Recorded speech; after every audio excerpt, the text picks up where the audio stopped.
大家好，欢迎收看今天的全球瞭望，我是郭崇伦。史丹佛大学的教授戴雅门，他是专门研究全球民主的变迁。18号跟19号，他会在长风基金会所主办的专题演讲跟对谈里面谈他最近对于全球民主的相关的看法。我们今天特别访问了他。Welcome, Professor Diamond, to be on our show. Thank you very much. First of all, I want to ask you, you're going to talk about the global crisis on liberal democracy. I want to ask you, why do you think there's a crisis nowadays?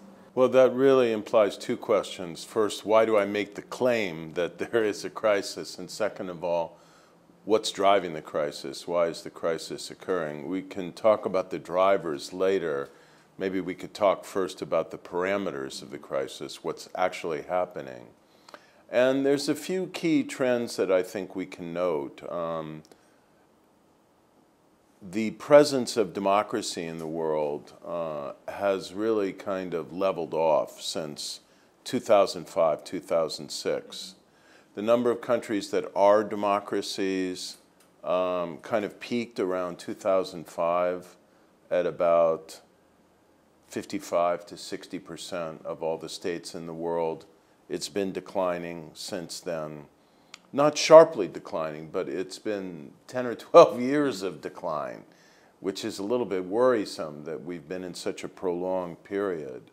And during this period, the organization in New York and Washington that assesses levels of freedom and democracy, Freedom House, has shown that in each of these last 12 years, many more countries have been declining in their levels of freedom, of political rights and civil liberties, than have been gaining. So we've had declining levels of freedom, more breakdowns and reversals of democracy, and basically a halt to this dramatic period of democratic expansion that we have called the third wave of global democratization, and that, of course, Taiwan was a very prominent member of and really leader of in Asia. Then we've had more recently something that is even more ominous, which is the rise of illiberal populism around the world. Anti-immigrant, anti-elite, anti-institutionalist, anti-pluralist attitudes on the part of important parties and politicians who are trying to ride the frustration of voters over immigration, globalization, economic stagnation, and so on, to power, and to do so in a very cheap and cynical way. And these illiberal populists, some of them really more authoritarian in nature, have been making significant electoral gains, even in very liberal democracies like Germany and Sweden. In Hungary, Viktor Orban took over and turned it into an authoritarian regime. In Turkey, after a long period of democratic decay, the extreme authoritarian populist Recep Tayyip Erdogan, the prime minister, now president, has really made Turkey a very repressive authoritarian regime, really a nasty, a vindictive regime. And we have this political phenomenon expressing itself in certain ways in the United States as well.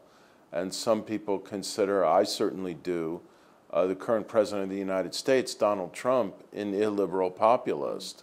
So if you look at the way he has demonized the media, the opposition, anybody he doesn't like, anybody who disagrees with him, this is not really affirming of liberal democratic values and of a democratic culture of tolerance and respect for opposition. So if we have democracy declining and democratic values under assault in the United States and in parts of Western Europe, the core of democracy in the world, the origin and repository of the modern Enlightenment liberal values, I'd say then, yes, we're slipping into a crisis of liberal democracy in the world. But if we look at it from the other side, there's a genuine frustration coming from the general public regarding the electoral system or the party politics. That feeling is also true, isn't it? Yes, it is, and that is helping to make publics in Europe and the United States and elsewhere receptive to the alluring and demagogic appeals of illiberal populists. It's not so much that they're frustrated with the electoral system, although our electoral system is deeply flawed and needs to be reformed. But they're frustrated with our existing political institutions. They're frustrated with our existing political parties. You see this in Taiwan with the rise of the mayor of Taipei, who is an anti-party person. I won't say he's an illiberal populist, but he's certainly got populist qualities to him. I think you see it with the rise of the New Power Party, and it's kind of a challenge to both of the established parties in Taiwan. And we're seeing this around the world. Now, it isn't always the case that populist challengers to established parties and institutions threaten democracy. They may threaten the stability of political institutions, but sometimes they can bring new voters in, new energy, rejuvenation. So it's not all bad.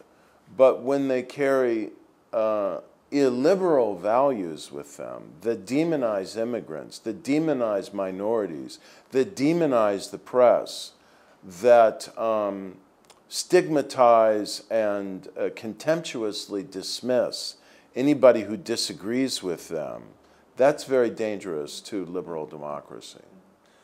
I'd like to bring in two factors in your discussion of democracy. One is technology. Yeah. During the Arab Spring, we see that it's very exciting. The internet, the mobile phone can bring in new ideas, can be a tool of mobilization. But within a couple of years, we are seeing the big data, the facial recognition, that can be turned into a total control by the government to suppress democracy. How do you see the technology relations with democracy then?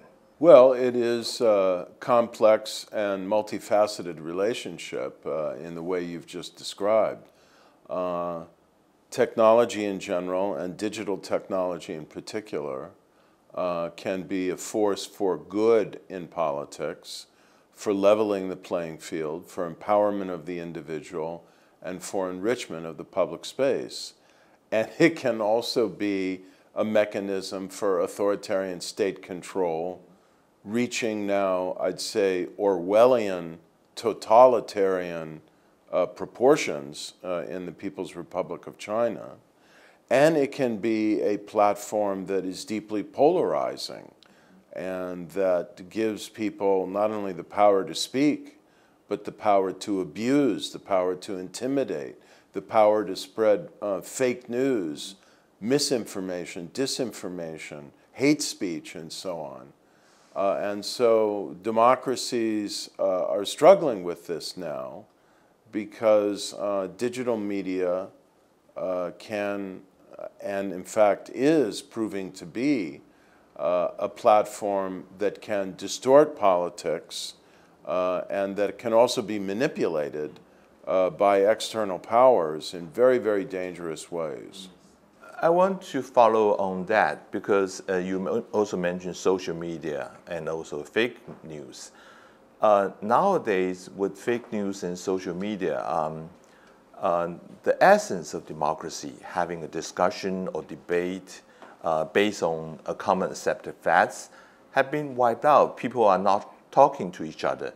They are talking instead across each other. They are talking with their own kinds. Would that be a big problem, you say? Yeah, I think it's a very big problem. And I think you've described it very well. So there are debates going on in the social sciences about the extent of this, the drivers of this, and the possible avenues for repairing this. I can tell you in the United States that the research that is being done now suggests that people may actually not be more polarized in their social media lives than they are in their offline lives.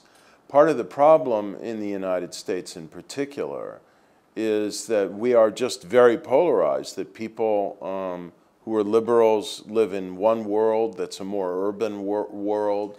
They tend to live on the coast. They have professional, knowledge-based and artistic lives. People who support Donald Trump or are more socially conservative tend to live in the suburbs, the rural areas, they like country music and not rhythm and blues or jazz. They might be manual workers or, might be in business or finance, but they're not likely to be in the arts so much. And so in the US, and I think it's true in a number of other advanced industrial countries, voters of different political orientation are literally living in different places and are interacting in different worlds. So we have a problem of deep social political polarization that goes well beyond social media. The problem with social media is that the business model of social media is to generate virality, to generate intense viewership that will then distribute the content very rapidly and very emotionally to their friends and people in their network. Social media platforms make money by riveting people's attention on the content of their site and trying to make sure they don't leave the site to go to another site. Because if they stay on the site, it's like your medium of television.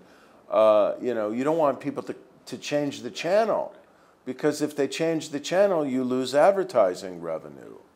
So it's the same with the social media platforms. And if you want to rivet people's attention, then the more dramatic, the more melodramatic, the more emotional, the more polarizing, the more extreme, the more sensational is the content, the more people are likely to be, riveted to that medium and not go away from it. And so this creates a conflict of interest for social media platforms between the business logic, which is to host as much extreme content as possible and be a platform that rivets people's attention to their site, and their social responsibility, which is not to become a highway for hate speech, false information, and foreign manipulation of politics and society. I'd like to bring in another factor, is economics. You mentioned the third wave of democracy had practically stopped during 2006. And we know that the economic financial crisis started in 2008. And it's almost overlapping with each other. Economics, when there's booming and with democracy, people feel good in this situation. They find that their income is increasing, they have social mobility increasing. But during the financial crisis or economic crisis, all that had disappeared.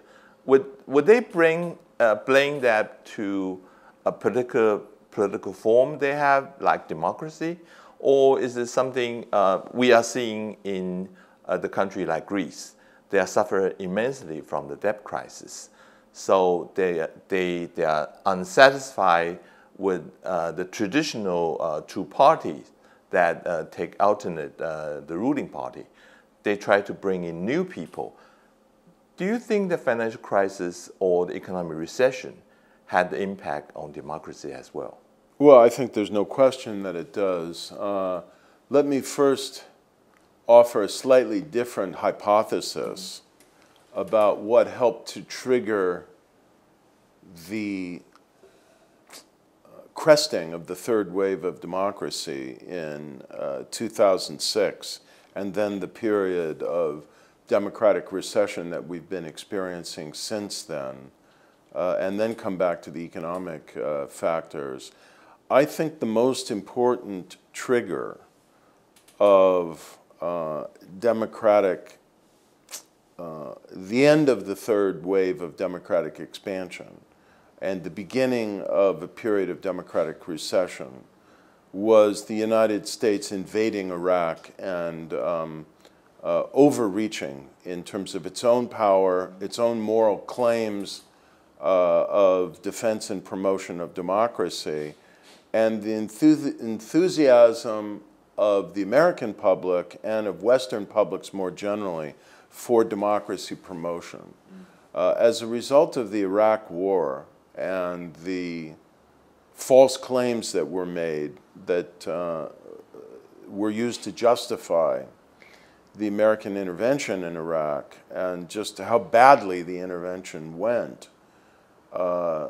people really turned against the cause of democracy promotion in the United States and in much of Europe because they came to associate it with the use of military force. And not just the use of military force, but the use of military force in a very kind of arrogant, hubristic, almost neo-imperialistic way. And this caused just a kind of allergic reaction against, quote, democracy promotion. And even the Bush administration began to pull back from pressing for democratic change in the Middle East and elsewhere in the world. I think it got exhausted and a little bit jarred by the experience as well. Then Barack Obama came in, and he struggled in his own mind and in his own foreign policy, and his administration struggled between a realist impulse to just recognize and deal with the world as it was, and the more idealistic human rights, community organizing impulses that are also important features of his personal history. But there wasn't the decisive energy in the Obama administration for the promotion of democracy that there had been, in earlier periods of the third wave of global democratization. So I think that was the first factor. Then, as you said, the world economy was hitting a period of turbulence even before the September 2008 financial crash in the United States and the way it spread across much of the rest of the world. But that happened, and it rocked many countries in the world. Initially, the response was a change of government, not a change of regime. So after 2008, many incumbents fell. There was a much higher rate of defeat of ruling parties in Europe, the United States, elsewhere in the world. But people didn't abandon democracy.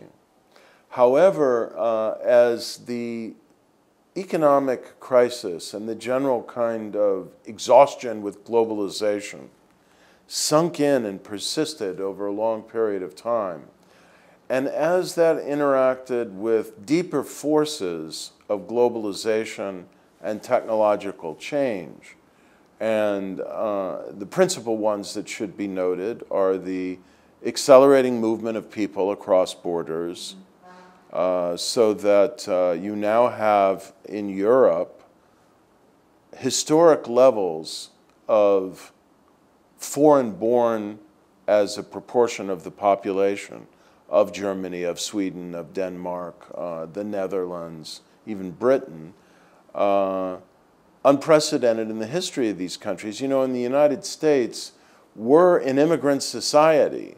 So having more than 10% of our population having been born abroad, it's not unusual in American history. It's very unusual in German, Swedish, French history, etc. And so these societies are having a very tough time absorbing the levels of immigration and asylum claims, refugee flows that they have had to deal with in recent years, and it's driving illiberal populism. Even in the United States, which has been the most powerful example of immigrant absorption of any major country in the history of the world, we now have levels of immigration and a percentage of foreign-born in our society that's nearing the historic high. It's almost 1 in 7 Americans who are born abroad. I like immigration. I think it makes us a stronger, more diverse, more competitive country. But the fact of the matter is that it's hard for people to adjust to it, to see the society changing and becoming diverse. And society needs time in Europe and in the United States to catch its breath and absorb all this social change. And then the last thing I would note that's been happening in the last decade or so, there's no single dramatic date like there was with the US invasion of Iraq. It's a more gradual change, but it's certainly accelerating now, is automation. People are losing jobs to automation and to some extent to global trade as manufacturing moves to China and elsewhere. And the displacement of traditional blue-collar manufacturing jobs has been a very powerful factor in driving receptivity to illiberal populism. We're going to take a short break, and coming back, we're going to talk about country-specific, United States, China, and Taiwan. 我们等一下回来继续跟Larry Diamond 教授来继续做访谈。